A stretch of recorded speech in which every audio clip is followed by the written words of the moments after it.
We have major breaking news. Karoline Leavitt, the White House spokesperson for President Donald J. Trump, just made a major announcement with respect to nationwide concealed carry. We have to talk about it and what it means for our rights when we come right back.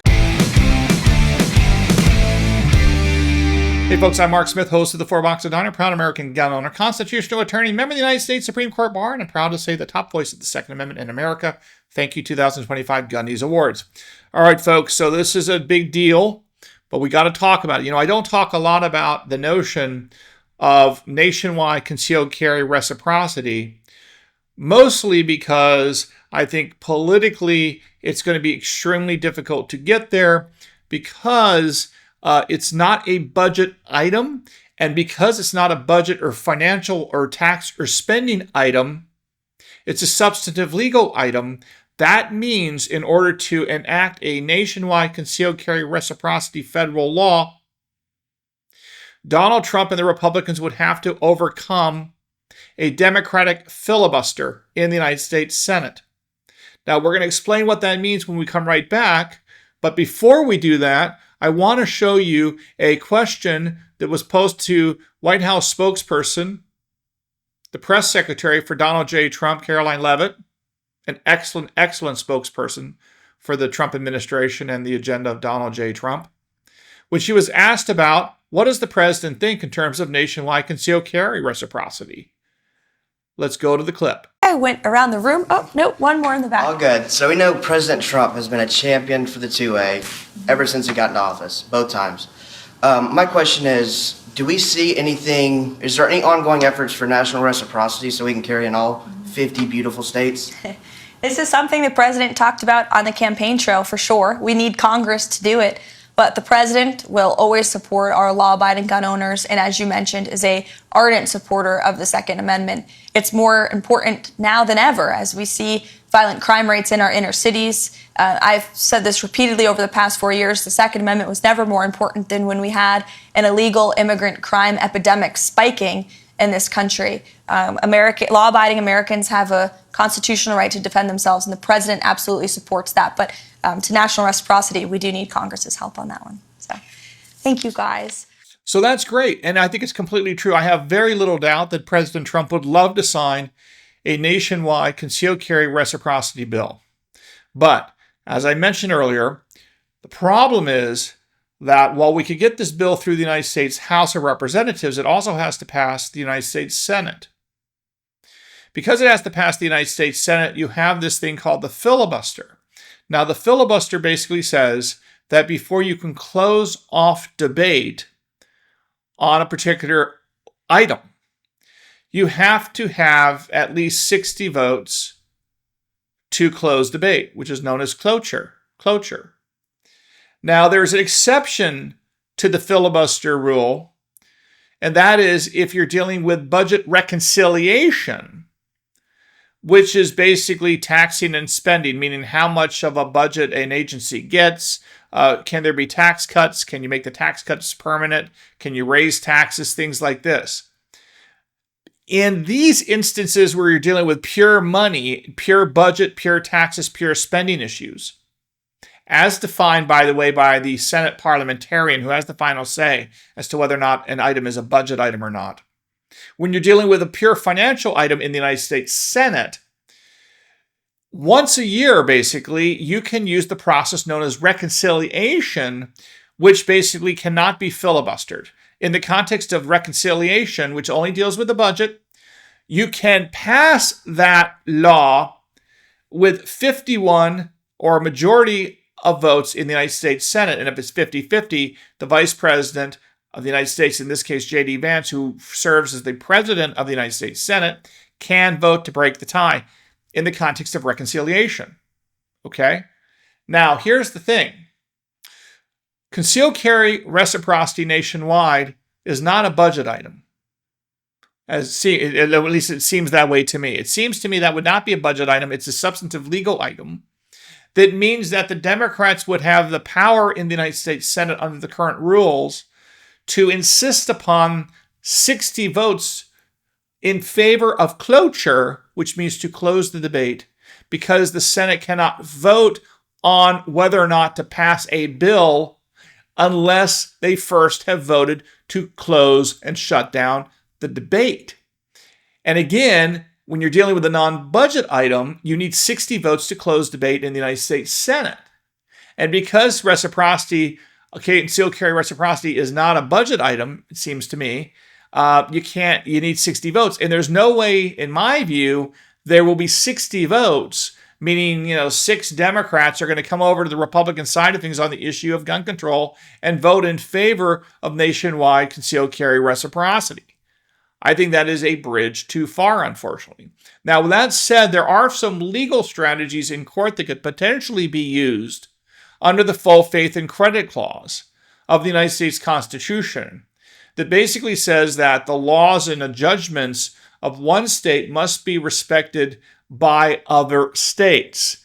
We had a real start of litigation dealing with the full faith and credit clause, dealing with gay marriage, where you started to see states like New York enact gay marriage laws and other states not recognizing gay marriage. And there was a litigation question there as to whether or not a gay marriage performed in New York would still have to be recognized in, let's say, Mississippi or Alabama or Arkansas or whatever, for the sake of argument, if those states opposed gay marriage. If, for example, the gay couple got married in New York, it was recognized in New York, and then the gay marriage, the couple moved to a state that did not recognize gay marriage, what would happen in that context?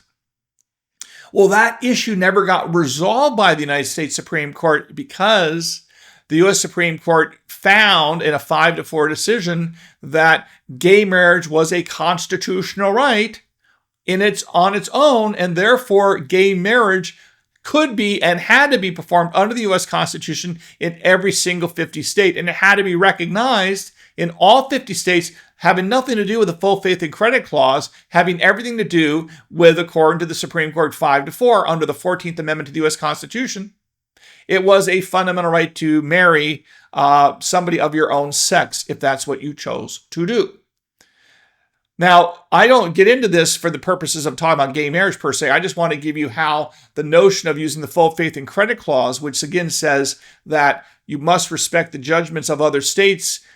So if you get married in one state, you move to the other state, they have to respect that marriage. I just do it in the context of what could be an argument that says that I have the right to carry a gun in Vermont, let's say, and now I want to have the right to carry that gun in California under the full faith and credit clause. That's one option. Although I think the stronger legal position, if you're going to litigate this issue, is just to take it head on and say that I have a fundamental right to carry a gun everywhere in the United States as long as I comply with local laws because I'm an American citizen. And just like I can go to Florida, I can go to California, I can go to Texas, I can go to New York, and I can go to church, I can go to the mosque, I can go to the synagogue, I can pray, I can protest, I can sign petitions, I can write letters to the politicians there. If I'm pulled over by the police in any of those states, even if I'm not a citizen of those states, guess what? I have the Fourth Amendment right to be free from unreasonable searches and seizures. I have the right to be free from warrantless searches. To the extent I'm arrested, I have the right to refuse to incriminate myself under the Fifth Amendment. All of these things apply to me as an American citizen, regardless of where I am in America. It doesn't matter that I'm a resident of California. The state of California has to recognize and respect my constitutional rights under the First Amendment, the Fourth Amendment, the Fifth Amendment, and so on, even though I'm not a resident. So the question is, how can they get away with not recognizing and respecting my Second Amendment rights any more than they're not allowed to do that with any other aspect of the Constitution? Now, the answer that the anti-gunners will give you in these blue states, because it's my job to give you the deep dive on this stuff to make you the smartest person in the room. The answer the anti-gunners will give you will generally be along these lines. They'll say, oh, no.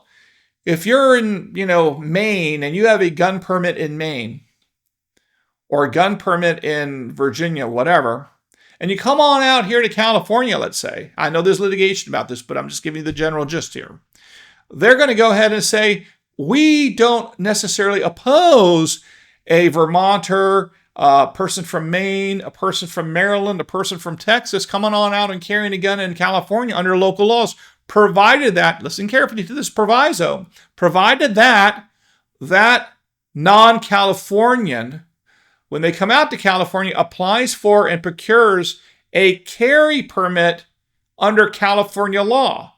So basically what they're saying would be that if you apply for and get a carry permit under California law, we would be okay if you carry under California law because you get the carry permit. In other words, what they are basically saying, and I know that California has played games with this, and there's been some excellent litigations by the California Rifle and Pistol Association to take this on and fix this nonsense, because California in many instances was refusing to allow non-Californians to apply for a concealed carry permit. But that's a separate issue for the point of this video. I'm just telling you where the anti-gunners ultimately will fall will be, yeah, you want to carry in Illinois, you need to get a carry permit from Illinois. You want to carry in New Jersey, you want to carry in New York City, fine.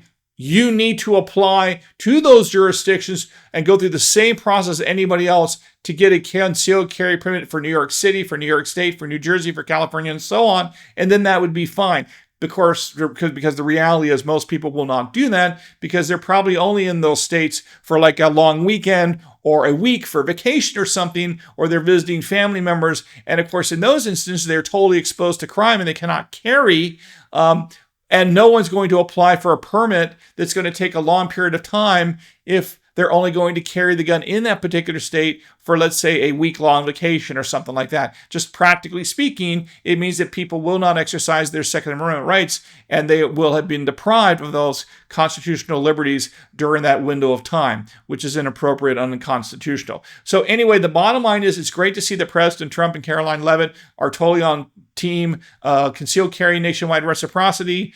I'm sure they're pushing for it, but realistically, the Democrats are very good about keeping together and opposing the American agenda and the America First agenda. So I can't see realistically how we can get such a law through the United States Senate right now.